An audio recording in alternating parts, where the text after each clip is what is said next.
version of this question almost every week. We have 7 days and we want to do Maui and the Big Island, maybe 3 nights on each or 4 and 3, and I have to be the one who gently breaks it to them. You're about to hand over an entire day of your vacation to airport logistics. I understand the instinct. The islands look so close together on a map. You've been saving for this trip and you want to see everything. But island hopping on your first Hawaii trip is one of the biggest mistakes I see first-timers make. And today I'm going to tell you exactly why and what you should do instead so you actually enjoy the trip you've been dreaming about. I'm Marcie, and you're listening to Hawaii Travel Made Easy.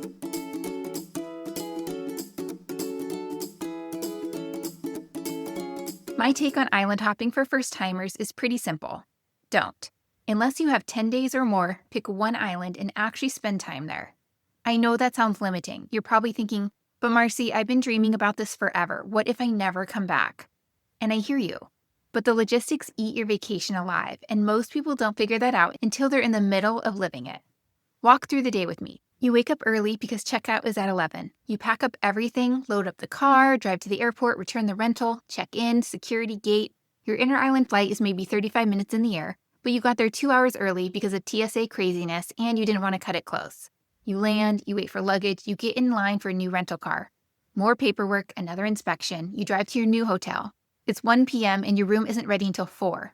So now you're parked in a hotel lobby with all your bags, wondering where your vacation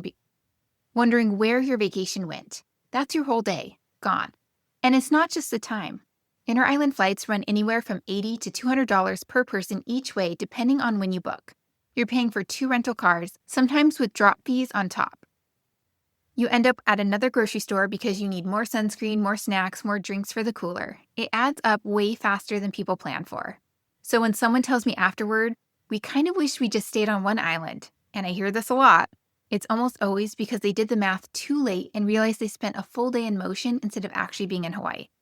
Your first trip should be about figuring out what you love, not logistics management. The way I think about it, your first trip is a scouting mission. You're learning what you actually like to do in Hawaii, not what a guidebook says you should like, not what Instagram tells you is worth doing, what makes you happy on vacation. Maybe you discover that your perfect Hawaii morning is finding a good coffee spot and watching the sunrise before anyone else shows up. Maybe you realize pretty quickly that you're not a 5 a.m. to beat the crowds person, and that's fine too. Maybe you thought you'd snorkel every single day, and it turns out you actually just like floating in the ocean.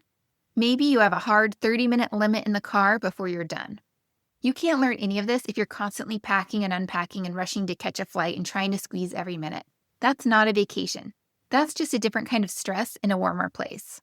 When people stay on one island, they find a rhythm. They find their beach, they find their shave ice spot they'll talk about for months. They figure out what they like. They figure out whether they like resort energy or something a lot quieter. They actually rest. I have a real example from this from my own family. A few years ago, we visited my mom on Kauai. My kids were 4 and 7 at the time. And then flew over to Oahu to meet up with my husband's extended family. We had 3 days on Kauai, and I remember thinking, right around day 2, we were finally hitting our stride. We knew where we were going, the kids had stopped melting down at every transition, we'd found our spots.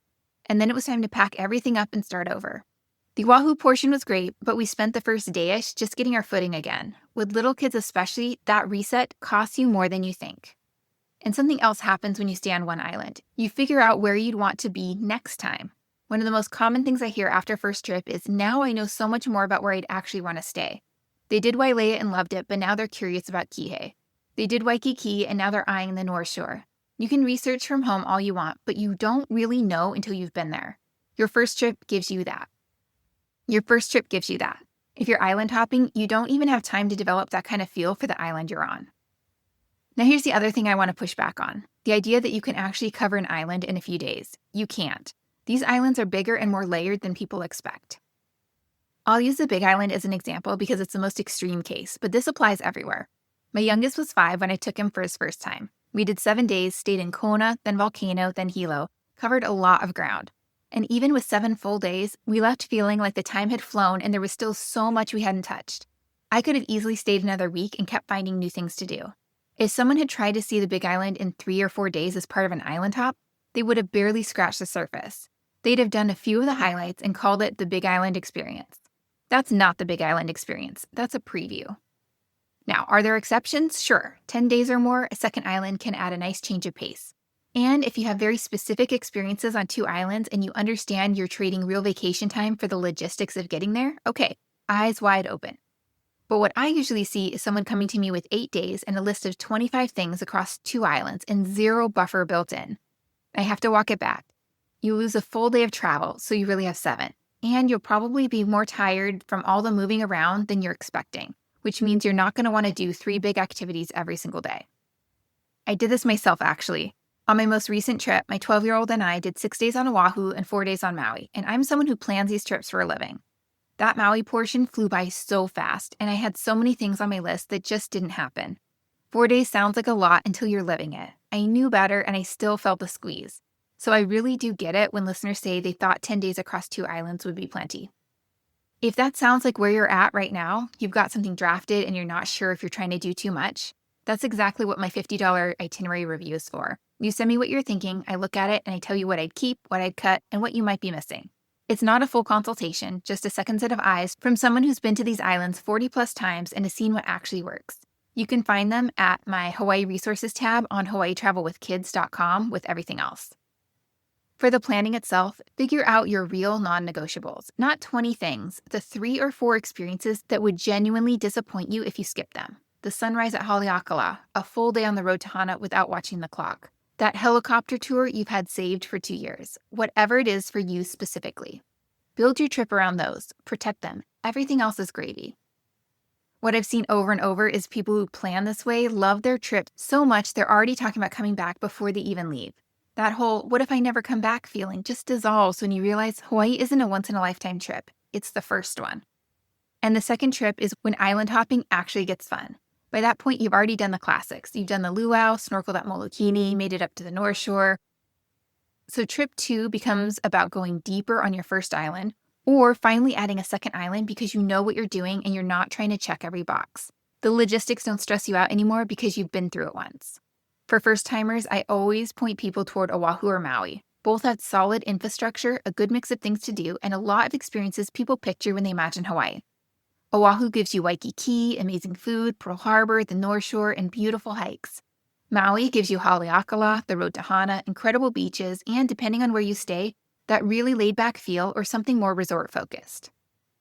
If you're still in the which island do I even pick stage, episode 3 is where I'd send you first. That one walks you through how to choose the right island for your specific trip. Episode 9 goes into island hopping overall if you want to think through both sides. And if you're specifically wrestling with the 1 island versus 2 question and want to go really deep on it, episode 70 is the one. I'll link all 3 in the show notes. For everything else, car rentals, photographers, digital guidebooks, itinerary review, it's all in the Hawaii Resources tab on hawaiitravelwithkids.com. Pick 1 island, do your most important things well, leave something for next time, and actually enjoy the vacation you worked hard to take. Aloha.